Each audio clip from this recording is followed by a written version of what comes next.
Hello po sa inyong lahat mga ka-crypto. Ako po si Pinoy Crypto Trader at sa video na ito ay muli po nating pag-uusapan ang tungkol sa Binance ban na inaabangan po ng karamihan. Pero yan, hindi po ito isang update kasi wala pa po tayong update na bagong balita dito kay Binance. Pero ang atin pong pag-uusapan dito sa video ng ito ay isa pong concern mula po sa isa po sa ating mga viewers dito sa aking YouTube channel. Kasi ayon po sa kanya ay isa daw po siyang OFW.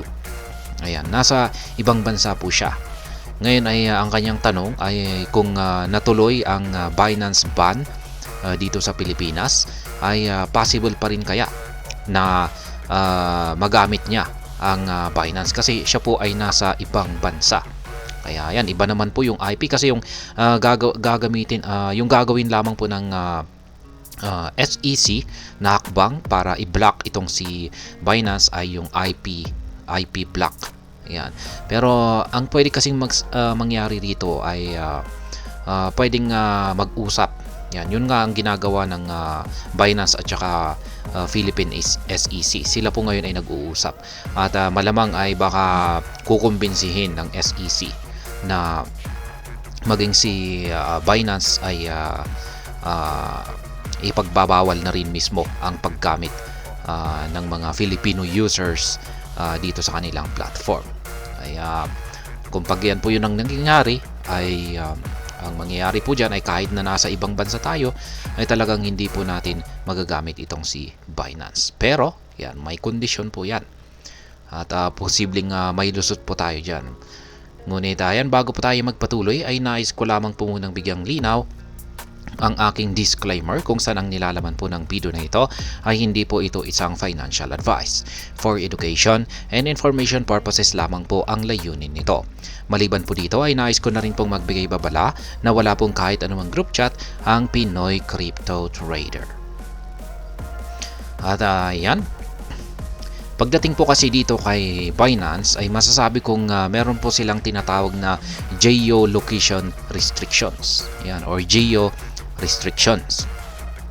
Meron po talagang listahan si Binance sa mga bansang hindi po nila sinusuportahan o hindi po nila inaalaw yung mga users nito na gamitin ang kanilang platform. Yan po yung tinatawag na geo restrictions. At kung sakaling nagkaroon ng pag-uusap ang Philippine SEC at ang Binance at na talagang ipagbawal ang mga Filipino users na gamitin si Binance ay ang gagawin ni Binance ay syempre idadagdag niya sa kanyang geo restrictions ang ating bansa or ang Pilipinas. Kaya masasali po tayo sa geo restrictions. Kaya kung bawal talaga sa mga Filipino users na gumamit or gamitin ang kanilang platform ay bawal po talaga. Kaya yan, wala po tayong magagawa kapag ganyan. Kaya kung pagtitignan po natin dito ay meron po akong nakita na listahan po nila noong July 1, 2019 pa ito. At meron po silang inilabas dito na geo restrictions. Yan. Ganito po yung lalabas kung pag ikaw po ay sabihin natin kung tayo ay nasa bansang Zimbabwe. Ayan. Tapos ina-access po natin ang Binance, ay ito po yung lalabas. Yan. Ito po yung magpapakita na notification. It seems you are accessing Binance.org from an IP address belonging to the one of the countries. Kaya yan. Sabi rito ay it will be no longer please note that by July 1, 2019, trading and accessing to the wallet interface through Binance.org will no longer be available to users with IP address from the countries listed above. Kaya yan. Nandyan po ang bansang USA kasi pinagbawalan po ang Binance yan yung Binance sa bansang USA. Kaya pero yan po ang dahilan kasi marami pong mga users ang bansang US kaya yan po yung sila po ay gumawa ng branch nitong si Binance at yan po yung tinatawag na Binance US. Kaya Yan, pero diyan po talaga nagkaroon ng patong-patong na problema itong si Ginoong Sisay dahil diyan sa kanyang Binance US. Yung ginagamit po natin ngayon ay tinatawag na Binance International. Yan po, bawal po na gamitin ng bansang US ang Binance International. Limitado lamang po sila sa paggamit ng Binance US.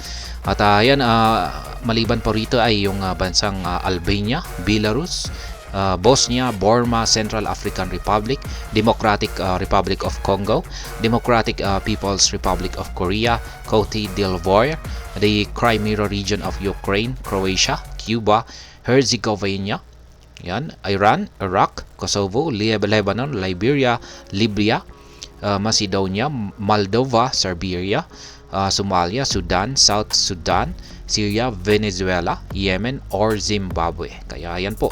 Ngayon ay madadagdag po siguro ang Philippines dito. Kaya yan po yung mga geo restrictions. At hindi po natin alam kung ano yung list updated. Yan, check na lamang po natin sa check na lamang po natin sa website ni Binance. Yan, yung mga supported, yung nakalagay po kasi kay Binance ay yung mga supported na countries.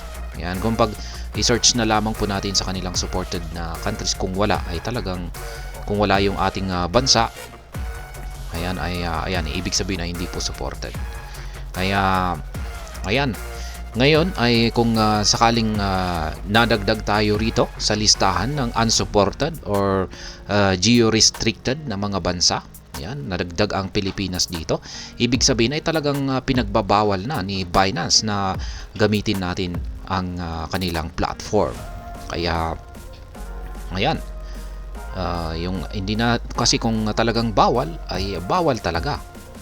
Yan, wala na tayong magagawa dyan, maski gagamit pa tayo ng mga VPN, yan, or kung ano-ano pa dyan. Pero pag tayo ay yan, yung ating bansa or ginagamit po nating geolocation ay ang Pilipinas, ay syempre wala na po talaga tayong magagawa. Ma-detect po yan ng system ni Binance at syempre yan, mailalak po yung ating account at wala na po tayong pwedeng ibang gawin kundi ang i-withdraw yung ating funds at ilabas ito. Yan, hindi po natin magagamit or hindi po natin hindi na po tayo makakapag-trade sa kanilang platform. Ngayon ay yung tanong dito ay ayan, paano masasabi ni Binance na tayo ay yan, yung ating location ay Philippines, yan, or nandito tayo kung tayo ay isang Filipino user. Yan, ayan po ay malalaman kaagad ng system ni Binance sa pamamagitan po ng KYC natin. Lahat po ng mga users ni Binance ay kailangan pong dumaan sa KYC. Yan po yung tinatawag nilang Know Your Customer. At talagang requirement po talaga yan sa mga centralized exchanges. Yan. Ngayon ay kung pag isasubmit po natin na ID, yan, ay nakalagay dyan na yung ating location ay tayo ay tiga Pilipinas, yan, magre-reflect yan sa ID natin. Ay yan, dyan po malalaman at malalaman ng system ni Binance na tayo po ay Filipino users. Kaya ayan, kaya balikan po natin ang ating ka-crypto na isang OFW. Kaya tinanong ko po sa kanya, ano ba ang ginamit mo na ID mo sa pag-KYC or pag-verify sa account mo dito kay Binance? Ayan, tapos ang sabi niya ay ginamit daw niya yung ID niya dito sa Pilipinas. Ayan, ID po niya sa Pilipinas. Kaya ibig sabihin nakalagay po doon sa kanyang ID ay yung kanyang address ay Philippines. Ayan, dito po sa Pilipinas. Kaya madidetect po yan ng system ni Binance na Filipino user siya. Kaya makakasama po siya sa ayan, yung ma-freeze po yung kanyang account or mailalock po yung kanyang account. Ayan, kasi bawal nga ang mga users dito sa bansang Pilipinas. Kaya ganyan po yung mangyayari dyan. Madidetect ni Binance yan, sa pamamagitan po ng mga ID na ginamit natin para i-verify yung ating account. Yan. Pero may lusot po tayo dyan. Kung pag tayo ay nasa ibang bansa, yan, ay pwede naman po tayong kumuha ng ID.